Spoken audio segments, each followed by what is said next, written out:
Hello friends, आप सबका स्वागत है मेरे चैनल पे। और आप सबको हैप्पी तीजा हरितालिका व्रत की बहुत सारी शुभकामनाएं सभी छत्तीसगढ़ की माता बहनों को, और जो भी फास्ट रखती है उन सभी माता बहनों को। तो आज हम बनाएंगे छत्तीसगढ़ की फेमस रोटी, मिठाई, पकवान ठेठरी। तो ये छत्तीसगढ़ की बहुत ही फेमस मिठाई है, पकवान है, और इसको बहुत तरह से बनाया जाता है। तो आज मैं भी आप लोगों के साथ 3 तरह से बना करके शेयर करूंगी। तो इसके लिए मैंने सामग्री ले ली है। सामग्री में मैंने लिया हुआ है सबसे पहले आटा गेहूं का, दूसरे नंबर पे लिया हुआ है मैंने बेसन, तीसरे नंबर पे लिया हुआ है मैदा, और इसमें ऐड करने के लिए मैंने ली हुई है सूजी और चावल का आटा। तो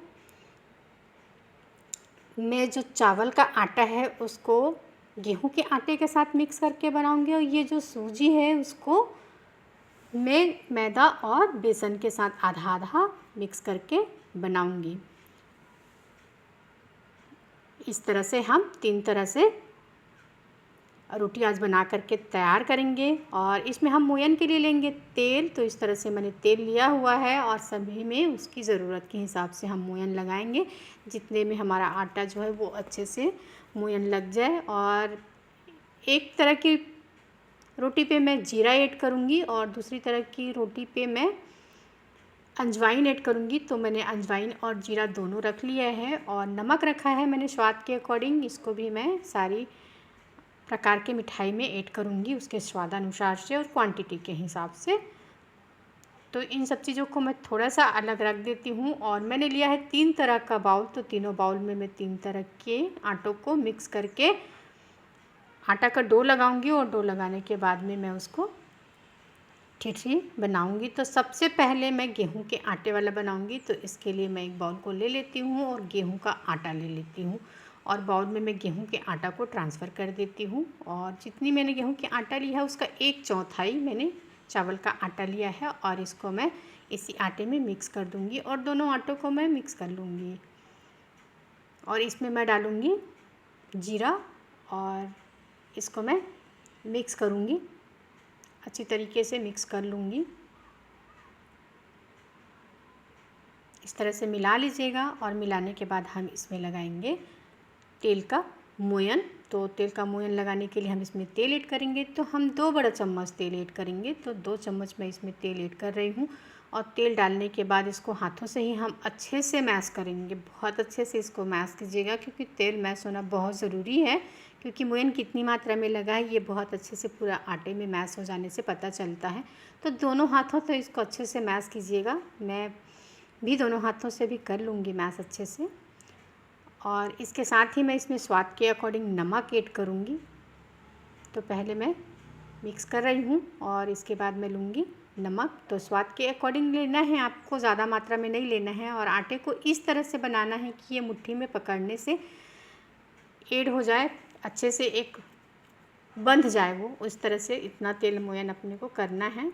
और इसके बाद हम नमक को ऐड करेंगे। तो नमक को स्वाद के अकॉर्डिंग ही ऐड करेंगे, ज़्यादा नहीं करेंगे। और इस तरह से मैंने नमक भी ऐड कर लिया है, और नमक ऐड करने के बाद मैं सारी चीज़ों को मिक्स कर दे रही हूँ। और मिक्स करने के बाद मैं इसको सानूंगी इसको। तो अभी एक साइड में रख रही हूँ, और दूसरा आटा भी मैं तैयार कर लेती हूँ। तो सबको पहले मैं तैयार कर लूँगी, उसके बाद ही मैं आटे का डो बनाना स्टार्ट करूँगी। तो अभी दूसरे बाउल में मैंने लिया हुआ है बेसन, और इसके साथ मैं सूजी ऐड करूँगी। तो आधी सूजी को मैं इसमें ऐड करूँगी, और आधी सूजी को मैं मैदा में ऐड करूँगी। तो आधी डालने के बाद आधी मैं रख लेती हूँ, और इसको भी मैं मिक्स कर लूँगी। तो इसमें भी मैं सारी चीज़ों को ऐड करूँगी मिक्स करने के बाद में। तो सबसे पहले इसमें भी मोयन लगाने के लिए मैं ले लेती हूँ। तो बेसन में ज़्यादा तेल नहीं डालेंगे, हम 1 चम्मच तेल ही डालेंगे। बेसन में उतनी ज़्यादा मोयन की आवश्यकता नहीं होती है, ये कम में भी हो जाता है। तो मैंने 1 ही चम्मच डाला हुआ है इसमें, 1 ही कटोरी था मेरा। और इस तरह से मैंने इसमें भी जीरा डाला है। पहले वाले में अजवाइन डाला था, अभी जीरा डाला है इस पर। आप चेंज कर सकते हैं, किसी में कोई से भी डाल सकते हैं, कोई वो नहीं है, स्वाद के अकॉर्डिंग।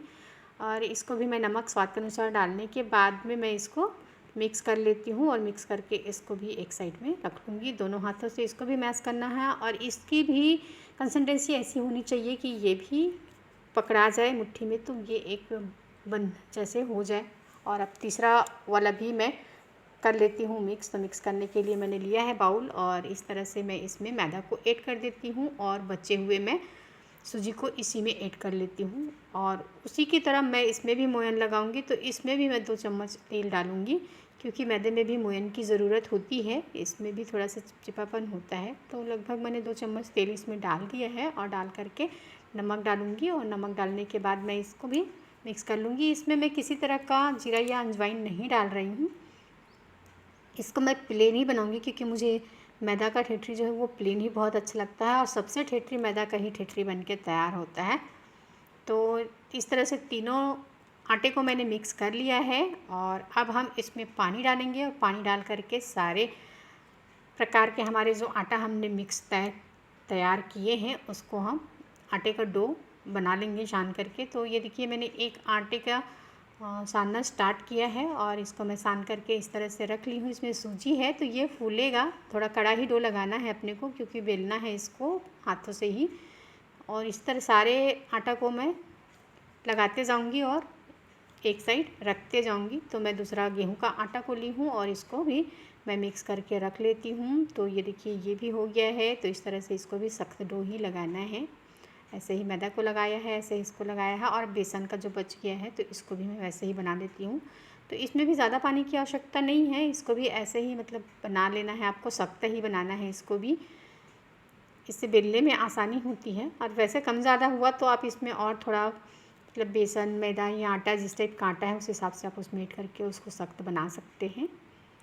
तो ये देखिए इसको भी मैंने सख्त ही लगाया है, और सारी चीज़ों को मैं भीगने छोड़ देती हूँ। और जब तक कि इसको मैं मिक्स कर रही थी तो 10 मिनट ये हो गया है मेरा पहला वाला आटा जो है। तो इसको मैं बनाना स्टार्ट करूँगी ठेठरी। तो इसको मैं पहले एक बार और मसल लेती हूँ अच्छे से, और मसल करके इसको थोड़ा सा सॉफ्ट कर लेती हूँ ताकि ये बेलने में आसानी हो, और मेरा ठेठरी जो है वो बहुत सॉफ्ट और अच्छा बन करके रेडी हो। तो इस तरह से मैं बेलने के लिए पाटा ली हूँ, और इसमें बेल करके मैं ठेठरी बनाऊँगी। तो इस तरह से हाथों से इसको बेलना है, छोटी छोटी लोई लेनी है और बेल करके अपने को बनाना है। तो इस तरह से अपन एक पीढ़ा या पाटा दूसरा भी लिया हुआ है, इसमें भी हम बेलेंगे ताकि दोनों में बेलने से जल्दी से हो जाएगा। तो ये देखिए इस तरह से मैदे वाले को हमने बेलना स्टार्ट किया है, और बेल करके हम ठेठरी बनाएंगे। तो आपको भी हाथों से ही ऐसे बेलना है, और बेल करके इसको मोड़ करके इसका शेप दे देना है।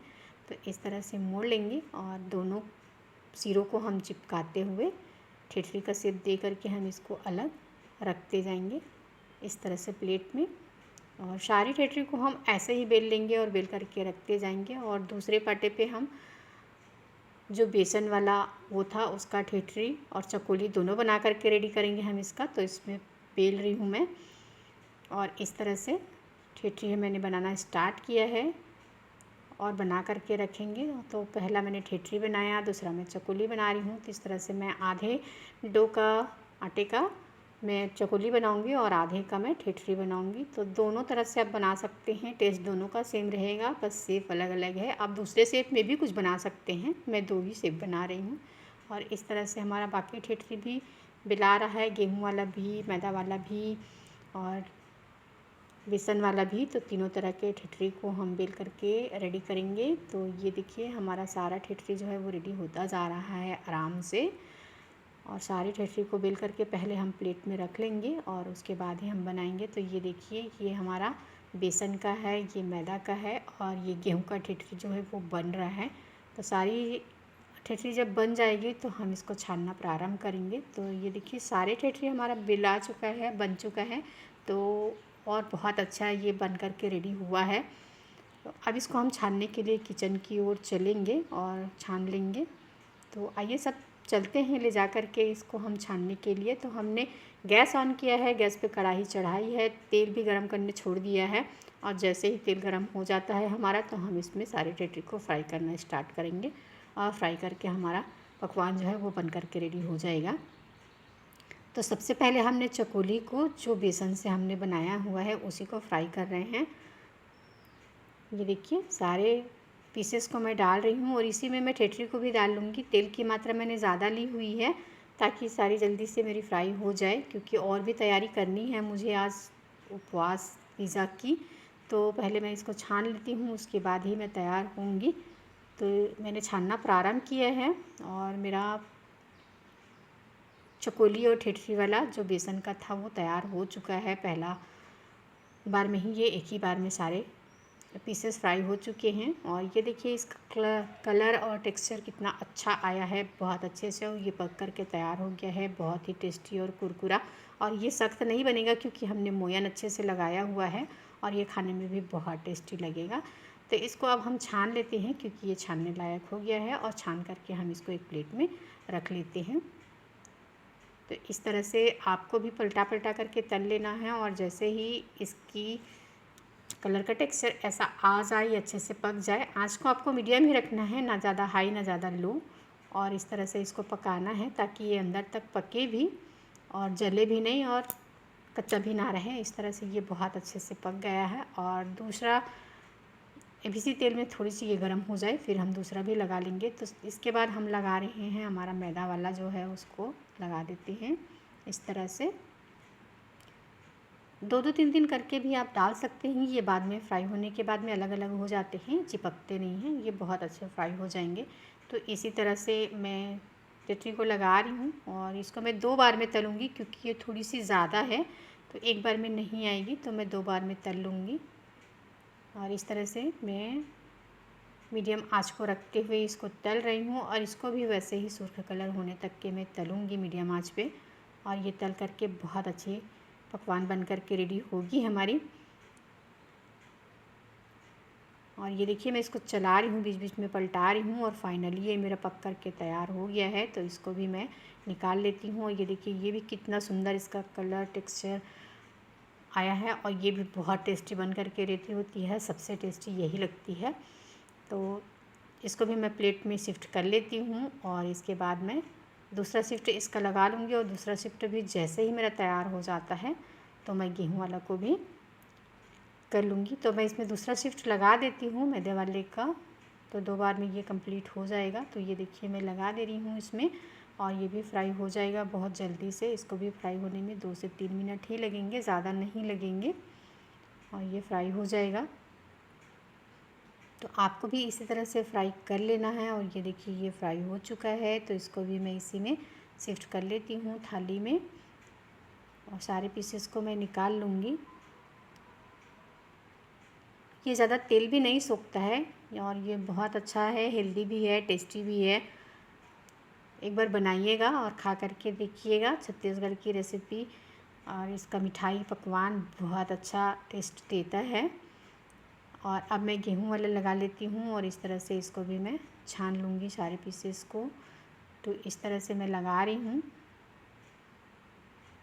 और इसको भी सेम प्रोसेस में वैसे ही हमको तल लेना है। आँच को वैसे ही मीडियम रखना है, वैसे ही तेल गरम होने पे डालना है, और पलटा पलटा करके तलना है। और जैसे ही ये तल जाता है तो इसको भी हमको शिफ्ट कर लेना है। इसको भी मैं धीरे धीरे से पलट रही हूँ। पहली बार में थोड़ा सा टूटने का वो रहता है, उसके बाद नहीं टूटता है, ये बहुत अच्छे से बन जाता है। तो ये देखिए इसको भी मैंने छान लिया है, लास्ट वाला ये भी बचा था तो इसको भी छान लिया है। और इसको भी मैं अलग प्लेट में रख लेती हूँ। इसका भी बहुत प्यारा ही पक के ये तैयार हुआ है। और इस तरह से मैं सारे पीस को निकाल लूँगी, और जो बचे हुए हैं उसको ऐड करके मैं दोबारा भी इसमें छान लूँगी। तो ये भी 2 शिफ्ट में तैयार होगा क्योंकि ये भी ज़्यादा था। तो मैं दूसरा भी लगा लेती हूँ इसमें, और इसको भी मैं छान करके तैयार कर लूँगी।